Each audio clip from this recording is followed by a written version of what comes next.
자, 오늘 본문은 예수 그리스도께서 잡히시던 날 밤 초저녁에 이 땅에서 마지막으로 제자들과 평안한 시간을 가지시기를 시작하는 장면을 보여주고 있습니다.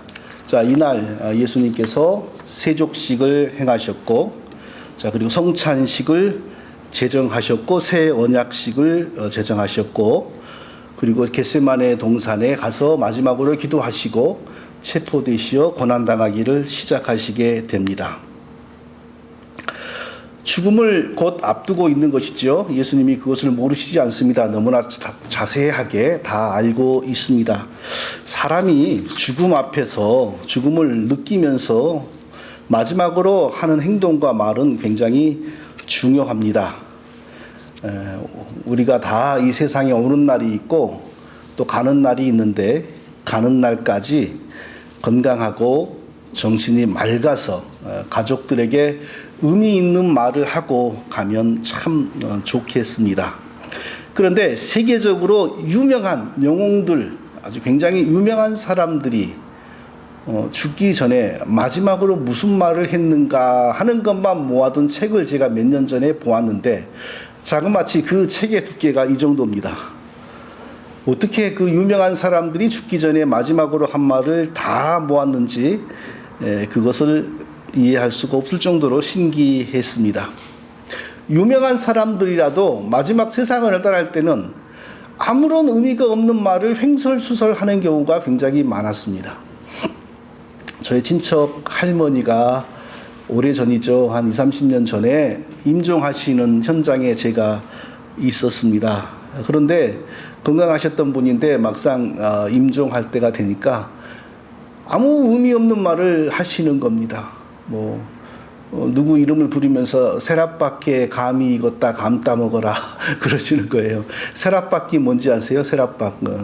그쪽 지역의 사투리인데, 이게 전라도 지역은 꼭 대문을 만들지를 않아요. 대문이 있어야 할 자리가 이렇게 뻥 뚫려 있고 이게 집으로 들어오는 출입구만 있는 경우가 많아요. 아주 큰 부잣집이야 대문을 만드는지 모르겠지만 저는 그런 집은 어렸을 때 거의 못 봤어요. 그냥 이렇게 들어가는 통로만 있어요. 통로 부근을 세랍밖이라 그랬거든요. 그러니까 그 세랍밖에는 주로 모과나무도 있고 유자나무가 있는 경우도 있고 감나무가 있는 경우도 있죠. 근데 세랍밖에 감나무에 감이 익었다. 근데 그때는 감이 열릴 계절도 아니고 감나무가 또 있지도 않고 거기는 그렇게 의미 없는 말씀을 하시는 걸 봤어요. 그러니까 이제 몸이 허물어지고 육체가 허물어지고 정신이 허물어지는 거죠. 떠날 때가 되니까. 모든 사람이 다 죽을 때 이순신 장군처럼 아주 또렷하게 의미 있는 말을 하는 건 아닙니다. 이순신 장군에게 돌아가실 때 싸움이 한창 급하니 내 죽음을 알리지 말라. 그리고 돌아가셨잖아요. 그거야 아주 건강한 상태에서 총을 맞아가지고 돌아가시니까 이게 정신이 맑으셨겠죠. 근데 만약 이순신 장군님도 수명이 굉장히 길어가지고 건강을 잃어가지고 오래 한 90세, 80세 이렇게 사시다가 돌아가셨으면 그러지 못했을 가능성이 굉장히 높을 것 같습니다. 기억나는 건 소크라테스가 죽기 직전에 무슨 말을 했냐 하면요, 옆에 있는 친구에게, 소크라테스는 이제 그 국가의 일종의 억울하게 반란죄 비슷한 것을 뒤집어 쓰고 독배를 마시고 이제 사형당하였지 않습니까? 독배를 마시니까 몸에 독이 퍼지잖아요. 독이 퍼져서 죽기 직전에 옆에 있는 친구에게 뭐라냐면은, 이보게 내가 그 무슨 신 이름을 제가 잊었어요. 무슨 신에게 닭 한 마리로 제물을 드린다고 약속한 적이 있는데 그걸 못하고 가네. 자네가 대신 수탉 한 마리를 잡아서 나 대신 그 신에게 제물을 드려주기 바라네. 그리고 떠났어요. 그것도 아주 의미가 훌륭한 의미 있는 말은 아니지만, 국가와 가족을 향하여 남긴 훌륭한 말은 아니지만, 그래도 그것도 그래도 맑은 정신으로 하는 말이니까 아주 나쁜 것 같지는 않아요. 공자는 마지막 순간 뭐라고 하고 죽은 줄 아닙니까? 굉장히 애처로운 목소리로 저 떨어지는 꽃잎처럼 내 인생도 떨어지는구나. 그리고 세상을 떠났답니다. 아니, 우리가 지금 그 세계 4대 성인이라고 이렇게 추앙을 하는 분들인데 죽기 직전에 좀 더 훌륭한 학문적인 말, 철학적인 말을 할 수는 없었을까? 아쉬움이 들더라고요. 소크라테스나 공자나 아주 진리에 관하여 한마디를 더하고 간다거나. 예? 석가모니는 마지막 죽을 때 무슨 말을 했는지 제가 읽었는데 잊어버렸어요. 근데 죽을 때의 사인을 알아요. 급성 식중독이 와가지고 얼굴이 새까맣게 변하면서 이게 세상을 떠났습니다. 예수님은 뭐라고 하시면서 세상을 떠났습니까? 가장 의미 있는 말을, 아마 인류에 태어나서 살다 간 사람 중에서 이 수명이 다하여 숨이 끊어지기 직전에 가장 의미 있는 말을 남기고 떠난 분은 예수 그리스도일 겁니다. 다 이루었다. 그 말, 짧은 말 안에 얼마나 많은 깊은 의미가 담겨 있는지 모릅니다. 다 이루었다. 무슨 뜻입니까? 사람들은 보기에 억지로 그분이 끌려가가지고 비참한 죽음을 강제적으로 당하는 것 같지만 사실은 온 우주와 이 인류의 역사를 섭리하는 가운데 자기의 뜻이 그 역사 속에서 실현되도록 다 섭리하신 것이죠. 우리 죄인들의 죄를 사하기 위하여 강제로 끌려가서 피 흘리고 죽음을 당해야 돼요. 자기의 그 목적이. 근데 그 목적이 저절로 다 이루어졌잖아요. 강제로 원수들에 의해서 끌려가가지고 피 흘리고.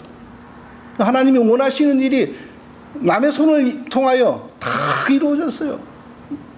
하나님이 우리를 구원하기 위하여 그 준비하신 모든 일들이 다 이루어졌다라고 하시면서 마지막 숨을 거두셨습니다. 자, 이거 하나만 보더라도 뭐 예수 그리스도와 뭐 공자니 석가니 소크라테스니 이런 분들과 비교한다는 게 말이 안 되는 거고, 그래서 같은 비교선상에 있을 수 없는 거고, 또 예수 그리스도는 처음에 오실 때부터 이 세상을 떠나실 때까지 하나님께서 하시기를 계획하시고 목적하신 일을 이루시기 위하여 한 목적으로 정확하게 그 길을 가시고 다 마치시고 떠나셨다라는 것을 알 수 있습니다. 지금은 이제 오늘 본문은 바로 그렇게 숨을 거두시기 얼마 전이죠. 이제 불과 몇 시간 후면은 잡혀가는 거예요. 그렇게 돌아가시기 위해. 그러니까 이때도 예수님은 다 좀 한말로 신경이 곤두섰겠죠. 몇 시간 후면 내가 잡혀서 이제 죽음의 길로 가는데 신경이 곤두섰음에도 불구하고 굉장히 의미 있는 일을 하시는 거예요.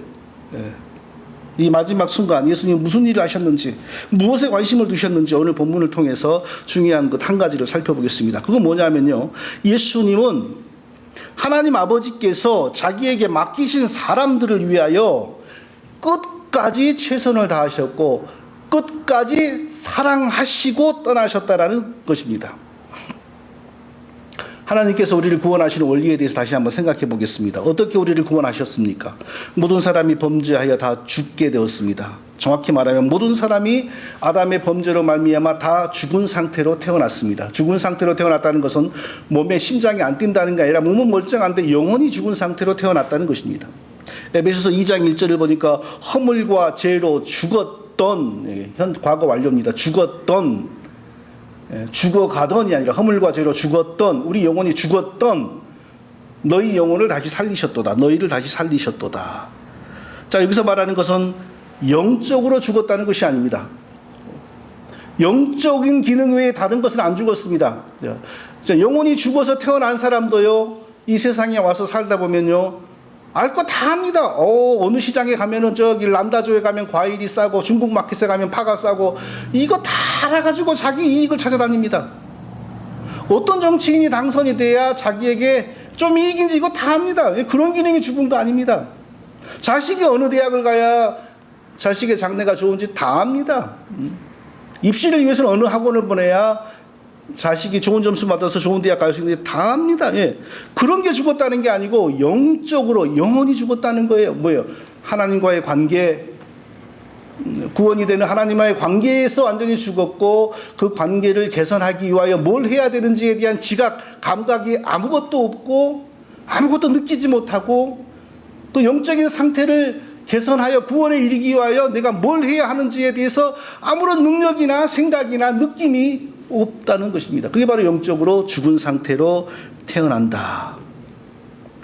시편 14편 2절 4절은 이렇게 말합니다. 여호와께서 하늘에서 인생을 굽어 살피사 지각이 있어 하나님을 찾는 자가 있는가 보려 하신즉, 지각이 있는 자가 있는지 보려 하신즉, 그러니까 영적인 감각이 있어서 하나님과의 관계를 생각하고 자기 영혼의 상태를 개선하기 위하여 뭔 일을 생각하고 추진하는 그런 사람이 있는지를 보려고 하신즉 다 치우쳤으며 함께 더러운 자가 되고 선을 행하는 자 없으니 하나도 없도다. 죄악을 행하는 자 다 무지하뇨. 저희가 떡 먹듯이 내 백성을 먹으면서 여호와를 부르지 아니하는도다. 아담의 후손으로 태어난 모든 사람들은 전부 영적인 지각이 죽은 상태로 태어나기 때문에 하나님과 자기의 관계를 염려하거나 생각하거나 인식하거나 고민하거나 발전시키려고 애를 쓴다거나 구원의 길을 생각해 본다거나 그런 사람이 한 명도 없고, 반대로 전부 죄의 종이 되어서 죄를 밥 먹듯이 지으며 살기만 한다. 이게 하나님이 인간을 보실 때 구원받지 못한 모든 인간들의 모습입니다. 예외가 없습니다. 조금도 여기에서 예외가 없습니다. 그러니까 영적으로 죽었다, 영혼이 죽은 상태로 태어난다, 이것은 우리가 경제관념이 없다, 뭐 도덕관념이 없다, 남을 속이고도 마음이 불편한 줄을 모른다, 그런 게 아닙니다. 그런 거 있습니다. 정치적으로, 도덕적으로, 문화적으로, 예술적으로 기능이 살아 있습니다. 근데 하나님과의 관계에서 나의 구원, 내 영혼의 장래의 운명에 대해서는 완전히 죽었다는 거예요. 아무것도 거기를 느끼지 못한다는 것입니다. 그러니까 인간은 자연적으로 살다 자연적으로 마치면 절대 구원의 길이 있을 수 없는 것이죠. 자연적인 세계에서 자연적인 방식으로 살다가 죽으면 절대 구원이 없습니다. 그 안에서 인간이 할 수 있는 가장 영리하고 고상한 길은 뭡니까? 기껏 해봐야 자연 안에서 해를 연구하고 달을 연구하고 별을 연구하고 채소를 연구하고 나무를 연구하는 겁니다. 자, 그렇게 해서 뭐가 나타났습니까? 오늘날의 문명이 나온 거죠. 오늘날의 문명, 과학기술, 문화, 문명이 바로 원시인들이 해, 달, 별, 채소, 과일, 흙을 연구하고서 발달해서 오늘날 나온 것이죠. 고대인들의 학문이 어떻게 시작했습니까? 만물의 기원이 무엇이냐. 우리한테는 아무것도 아니지만 그 사람들에게는 어마어마한 학문이었죠. 그래서 만물의 기원이 무엇이냐. 어떤 사람은 물이다. 어떤 사람은 뭐 불이다. 어떤 사람은 흙이다. 막 처음에는 그렇게 시작했잖아요. 고대 철학이. 그러다가 좀 봐니까 만물은 유전한다. 이게 고대의 철학 아닙니까? 그게 철학이요, 과학이요, 자연과학이죠. 거기에서 이제 종교도 같이 형성이 되면서 점점 인류의 문화와 문명이 발달해가지고 오늘날까지 왔는데, 그 안에서는 인간이 아무리 용을 쓰고 연구를 해도 자기의 구원의 문제를 해결할 수가 없습니다. 로마서에 보면 이 피조세계, 인간이 경외심을 가지고 연구하기를 시작한 이 피조세계, 우주, 삼라만상에 대해서 로마서로 뭐라고 말씀하냐면, 이 피조물들도 허무한데 굴복하지 아니하는 날을 고대하는데 예수 그리스도가 오시는 날, 하나님 아들이 오시는 날을 고대한다. 아담이 범죄할 때 인간만 죄의 영향을 받은 게 아니라 모든 피조물들도 범죄의 영향을 받았기 때문에 허무한데 굴복하고 있고, 피조물들도 예수 그리스도가 재림하여 완전히 죄를 없애는 그날을 고대하고 있다. 로마서는 이렇게 말씀하고 있습니다. 그러니까 이 자연세계 안에 죄 없는 곳이 없는데 기껏 자연세계를 연구를 아무리 해도 인간이 인간의 영혼의 구원의 문제를 해결을 할 수가 없는 것입니다. 왜? 자연세계 아무리 연구해봐야 결론이 뭡니까? 대표적으로 자연에서 발생한 종교인 불교가 우리에게 뭘 가르칩니까? 이 거대한 우주는 하나의 신성인데, 이 거대한 우주 안에서 인간의 존재는 하나의 점이라고도 표현할 수 없는 아주 존재가 미미한 한미한 미물에 불과한 것이고, 인간은, 그리고 인간이 살다가 왔다 가는 이 시간이라고 하는 것은 이 거대한 우주의 억겁년의 시간에 비하면 설명할 수 없는 아주 짧은 시간에 불과한 이 시간을 살다가 가는 존재가 무슨 욕심을 가지냐, 무슨 야심을 가지냐, 마음을 비우고 겸손하게 우주의 원리를 따라 사는 것이 바로 득도, 진리를 아는 것이고, 이렇게 가르치지 않습니까? 그러니까 전혀 이 인간과 이 자연 안에서는 우리가 전혀 구원을 얻을 수가 없는 게 바로 성경의 가르침인데, 여기에서 뭘 찾아대니 뭐가 나와요? 구원이 절대 나올 수 없는 거죠.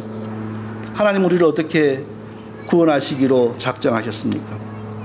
인간 안에서, 이 자연 안에서는 구원이 나올 수 없습니다. 그러니까 외부에서 초자연적인 방식으로 구원을 가지고 우리에게 들어오셨습니다.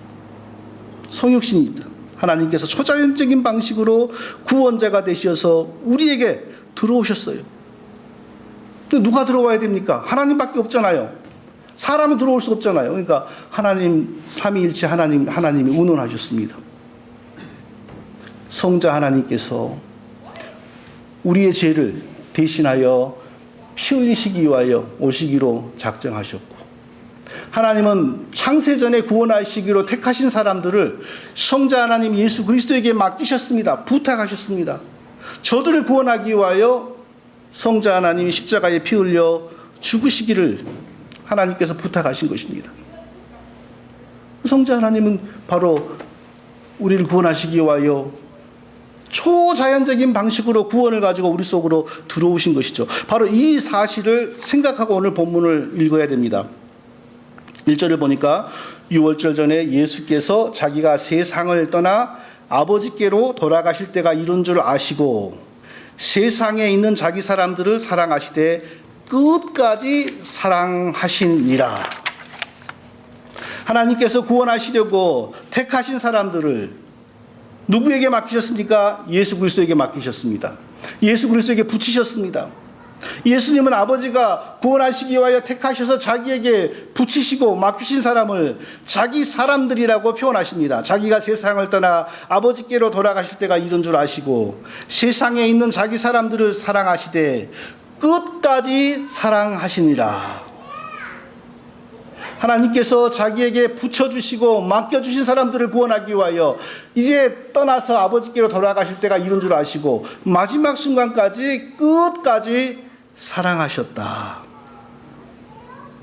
자, 예수께서 하나님께서 구원하시기 위하여 택하시고 자기에게 맡기신 사람들을 어느 정도로 사랑하셨느냐, 이걸 보여주는 사건이 조금 후에 일어납니다. 이제 겟세마네 세족식 마치고 식사하시고 성찬식 마치고 그리고 겟세마네 동산에 가서 기도하시죠.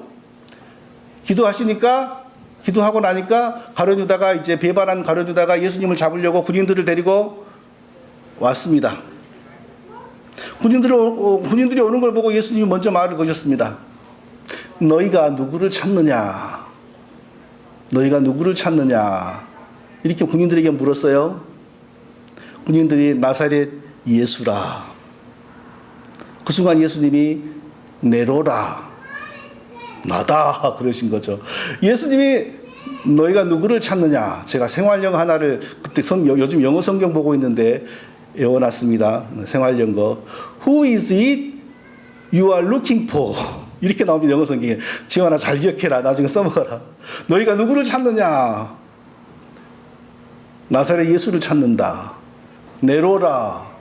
그러니까 그 말이 끝나는 순간 로마 군병들이 뒤로 물러나더니 땅에 그냥 팍 엎드려지는 거예요. 왜 그랬을까요? 창조주의 위엄을 이 로마 군인들이 그 순간 느낀 겁니다. 감히 그 어떤 인간도 예수 그리스도를 모욕할 수가 없습니다. 그 몸에 손을 댈 수가 없습니다. 침을 뱉거나 때릴 수가 없습니다. 그 창조주를 어떤 피조물이 그런 일을 할 수 있습니까? 그런데 아버지께서 택하시어 구원하시기를 기뻐하시고, 자, 그들을 예수 그리스도에게 맡기셨으므로 그들을 구원하기 위하여 그분이 육신을 입고 이 세상에 오셨을 뿐인 것입니다. 그러니까 우리를 구원하시기 위하여 낮아지셨을 뿐이지 그분의 본질은 여전히 그 어떤 인간도 황제라 할지라도 감히 마주볼 수 없는 창조주인 것입니다. 예수님께서 너희가 누구를 찾느냐? 나사렛 예수를 찾는다. 내로라 하는 순간 잠시 그 군인들에게 창조주의 위엄을, 감추어져 있는 창조주의 위엄을 살짝 열어서 보이신 겁니다. 그러니까 그 군인들이 그것을 보는 순간, 느끼는 순간, 다른 사람들은 못 느끼죠. 군인들만 느낀 거예요. 군인들은 그 창조주의 위엄을 느끼고 경험하는 순간 뒤로 물러서서 그냥 그 앞에서 엎드려지는 것입니다. 응? 자, 이런 분을 어떻게 누가 함부로 십자가에 매달아 못 박힐 수 있습니까? 절대 강제로 끌려가서 못 박힌 게 아닙니다. 강제로 끌려가는 모양새를 다 섬진 가운데 만드는 겁니다. 자기 스스로 하나님이 구원하시고자 택하신 사람들을 하나님이 자기에게 맡겨주시니까 그들의 죄를 해결하여서 그들을 구원하기 위하여 지금 스스로 오셔서 스스로 죽으시는 것입니다. 나를 보내신 아버지께서 이끌지 아니하면 아무라도 내게 올 수 없으니 오는 그를 내가 마지막 날에 다시 살리리라. 우리가 임의로 예수님 앞에 나온 것 같으나 성경은 분명히 말씀합니다. 우리는 결코 임의로 예수님 앞에 나온 게 아닙니다. 아버지께서, 하나님 아버지께서 우리를 구원하시려고 우리를 택하셨고, 구체적으로 우리를 구원하는 방법은 예수 그리스도의 보혈이기 때문에 예수 그리스도에게 우리를 맡기신 것입니다. 그리고 예수 그리스도는 자기에게 맡겨진 사람들을 구원하기 위하여 끝까지 성실하셨고, 끝까지 그들을 지키시기 위하여, 보존하시기 위하여, 심지어는 잡혀가는 그 순간까지 자기에게 맡겨진 자들을 지키시고 구원하시기 위하여. 그때 끌려가서 죽으면 안 되잖아요. 그러니까 너희가 누구를 찾느냐? 나사렛 예수라, 내로라. 하니까 그들이 그냥 벌렁 넘어지고 제자들은 손도 못 대는 거예요. 그리고 나서 성경은 이렇게 해설합니다. 내가 저희와 함께 있을 때에 내게 주신 아버지의 이름으로 저희를 보존하와 지키었나이다.